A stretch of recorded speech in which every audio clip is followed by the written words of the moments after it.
Good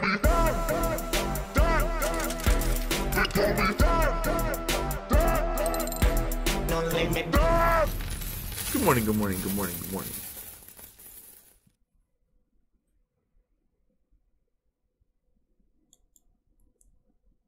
Market cap 471.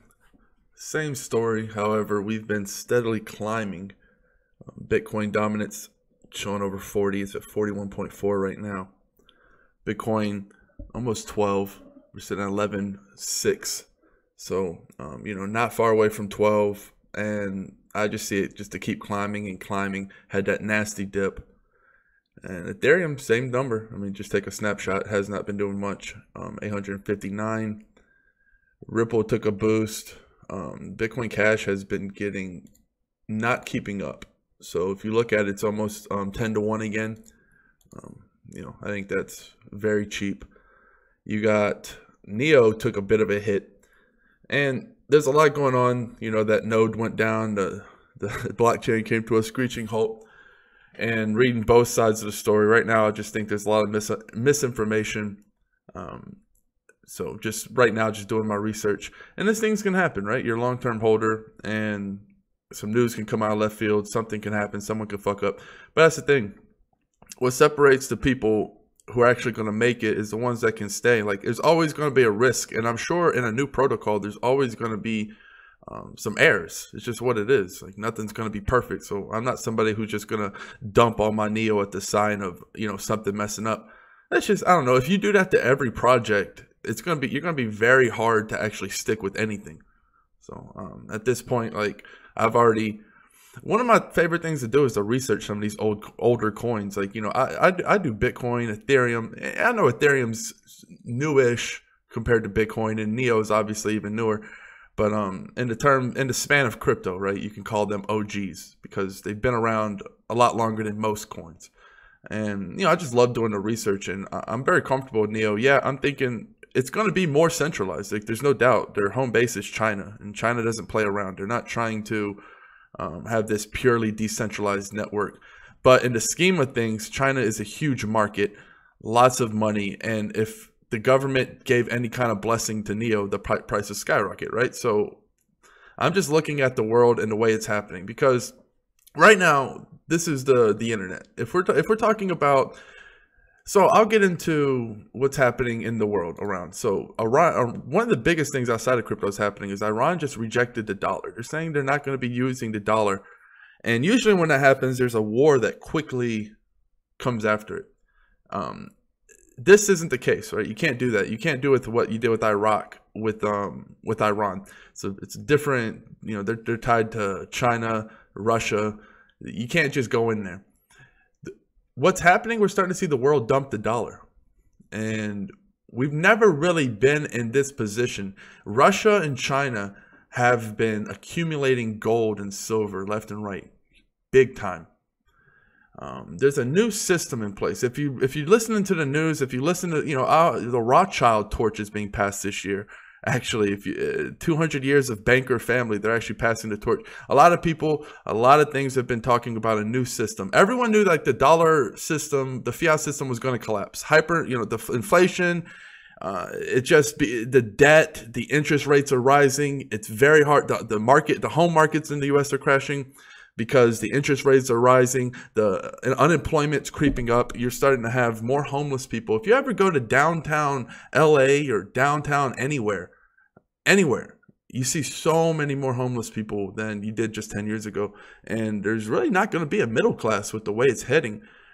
So there's a lot to be not worried about, but just pay attention, because what happens is most people stay at their 9-to-5s. They don't pick their heads out of the sand, and then when these things happen, they get just sidetracked and they just get boom out of left field. And when you lose your job and you can't find another one and you haven't built up a business of your own, that's why I really strongly believe in building something of value. You're always going to be able to make money in this world if you can create some kind of value, something where you have a little bit of safety net if all shit hits the fan, because you can't just rely on your degree and your boss and your job anymore, because it's just not enough.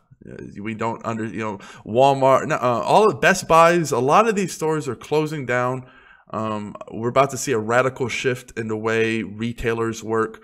You know, it's going to have to be better stores.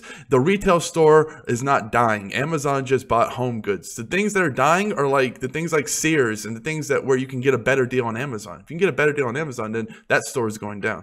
So and what's happening is cryptocurrencies is laying the foundation, because right now, this is the internet.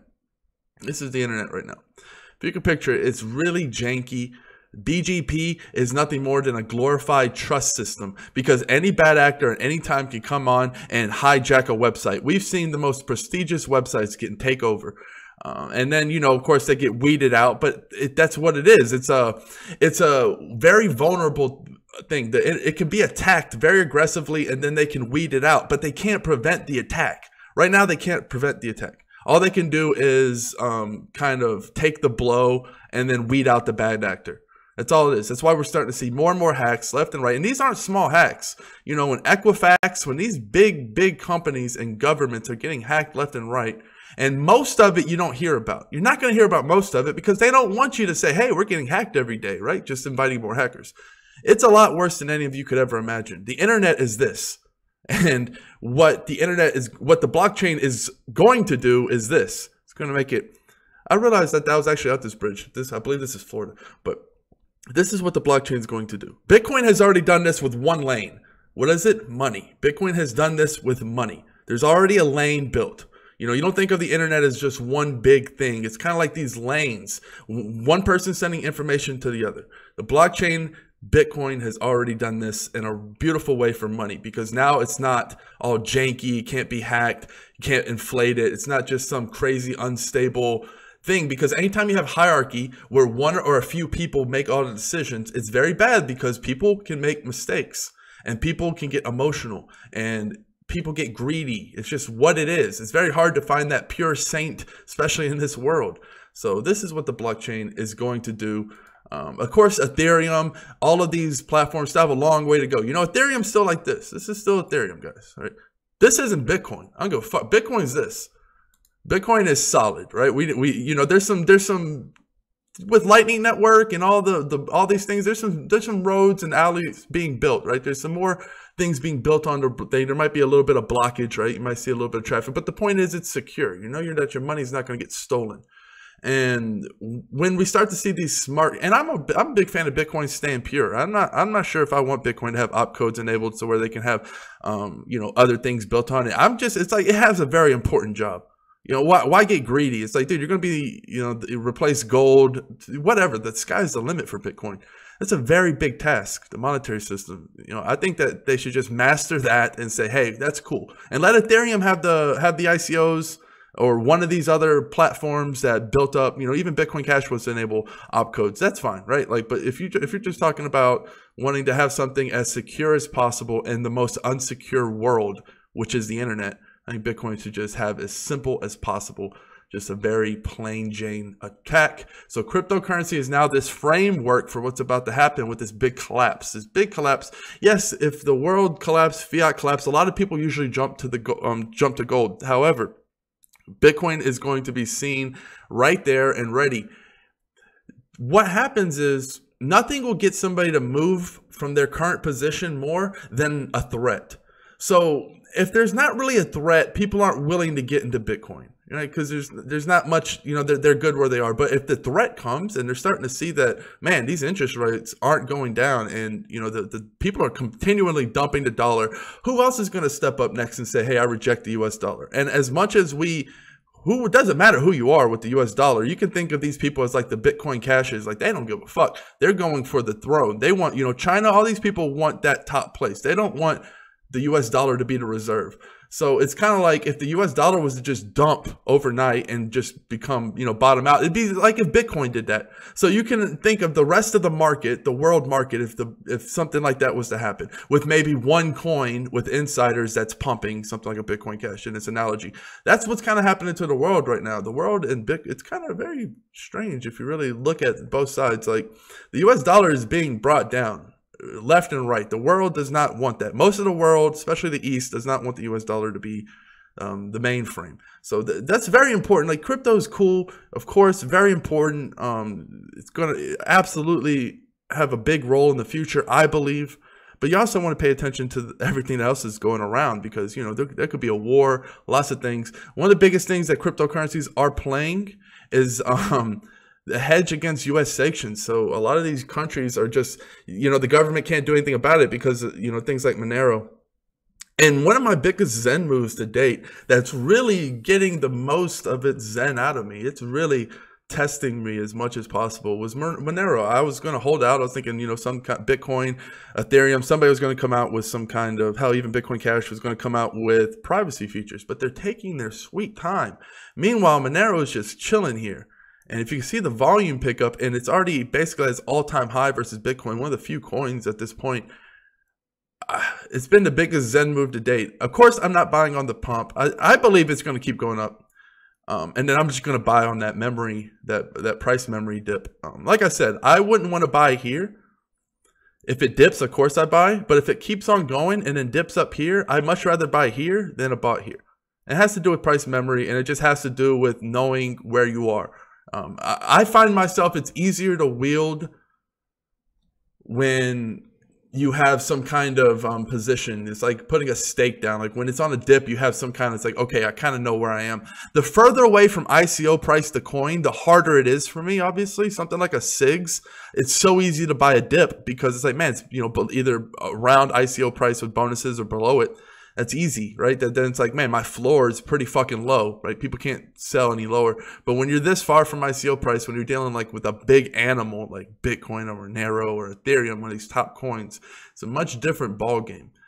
So I am obviously, you know, I'm kind of cheating, guys. I have my team going to tell me a good position to get on Monero.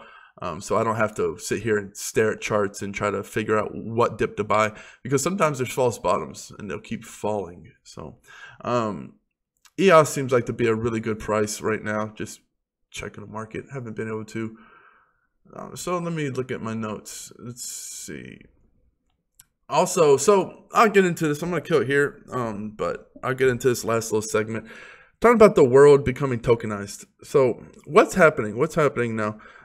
These other countries like cryptocurrency, I think they're absorbing. They're like really getting mass piles of it. They're the ones that can really control what's going on, the narrative. Someone like Korea, you seen that meme, you know, the Korea FUD dropped Bitcoin 10-15%. You got to think, man, these are centralized countries, are very centralized. They're hierarchy, and if you wanted cryptocurrency and you knew you could drop the price 15% just by waving an arm, why wouldn't you do that? I mean, do you think Korea is playing nice? Do you think they don't want to do that? I don't know. It just seems like every time Korea speaks negatively about Bitcoin, there's a big dip followed by a big buy order. So there's somebody buying it. I'm not being naive. I'm also not going to act like I know everything and say, hey, well, that's exactly what's happening. But this is what's happening. I don't believe businesses should be these big hierarchies anymore. I think the way we look at businesses should be different, because businesses become like countries. Walmart is so powerful. Disney is so powerful. These conglomerate on conglomerate, these massive blob companies that absorb everything and create monopoly. Yeah, Walmart's not a monopoly, quote unquote. Fuck me, right? Is Walmart not a monopoly? You can't be kidding me. They go into a town, they shut every other business down. So, you know, if it's not monopoly, it's some other word that is monopoly, whatever you want to call it. So that's just, I don't believe that anybody should have that much power. They become more powerful than governments. And then guess what?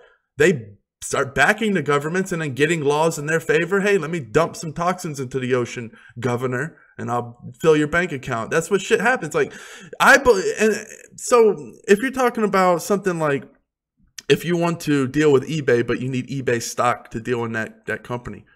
Well, I don't care about that. I want to spread out the company as much as possible. I believe if you're using the company, you should have a share of it. It should be spread out amongst as many people as possible, so the company doesn't become one entity, right? You actually get a say. A lot of these companies, you know, a lot of these tokens where, you know, the more you have, the more say you have. They have all kinds of different governance models. That's really, we're in the baby infancy of what coin's really going to master governance. When that happens, that's going to be a beautiful thing. Because then, you know, a lot of companies are going to follow that governance model, not because it's the right thing to do, because it's the best business model. No, you know, there's only a few people at the top, but there's a lot of people that want to get to the top, and they wouldn't mind making this AI, this autonomous AI that can, like a BitShares or whatever, that can self-fund itself and doesn't need to be governed by anybody, right? Or has some futuristic governance model that becomes more popular and takes out these ogres, these ancient people up the top who have these hierarchies, who can, you know, these Walmarts and all these other companies that are just built wrong, like pyramid structures are built wrong. I believe the foundation's about to be wiped out, and the new businesses that come out are going to be leaner, meaner, and better. They're, you know, it's just going to be better. And these people don't mind taking 10% of the coin supply and letting 90% go out into the world, right? Because they're like, hey, I'll make more money doing this than I would and doing anything else. And then you have the bright minds coming together. You're starting to see it, right? They're basically building these AI companies that come out and, you know, they're saying, hey, in our token sale, you're getting a piece of our business, basically. And yeah, you have the U.S. laws with securities. Well, fuck that. Who cares? Most ICOs aren't even in the U.S. So it doesn't matter. Like, the U.S. isn't anything. Who cares? Like, I really don't care. Like, they're either going to step up or they're going to be left behind. It's that simple. You know, the whole world, a lot of the world is on with cryptocurrencies. You know, Russia, Korea, a lot of people, a lot of countries are stepping up. And I really haven't had anyone come out and say, okay, we're definitely going to ban it 100%. Yeah, you said China and all that, but we all know China's flip-floppy. We all know China any day now could come out and say something about cryptocurrency. So they're already putting in the framework. They're trying to find out how to milk it the best. So that's just what I'm seeing. You know, I want to get into EOS, Finex, and all of these. I just think that we're taking for granted right now what we have. I think the OGs, time is about to catch up. Your favorite coin that you know is badass, that hasn't had much price action, I think the utility is about to catch up. 2020, 2021, you know, in a few years, we're starting to see the survival of the tokens via utility. Who's buying the token to actually use it? Are people buying Civic to actually use the identity product? Are people buying No Limit Coin to actually play the games? Are people, you know, buying Vibe Hub to actually go to concerts and be there? Or is the use case there? Because, you know, you have your hype round and then there's the building. You put your head down and you get to work. And there's a lot of companies who don't need YouTubers to fucking do their business, right? They're going to be doing their business behind the scenes with companies, and the companies are going to promote to their customer bases. That's why it's very important to see these businesses that are coming out, seeing what companies from the archaic world, from the old world, are coming over to the new blockchain world, which ones are taking the risk, who's partnering with who. You better believe IBM's going to be fucking around. They came out and they're like, hell, we're getting into this. We're spreading out. We don't give a fuck. We're not going to miss this. So, yeah, this one's been going on a little bit long, so I'm going to kill it here. Cheers. Peace.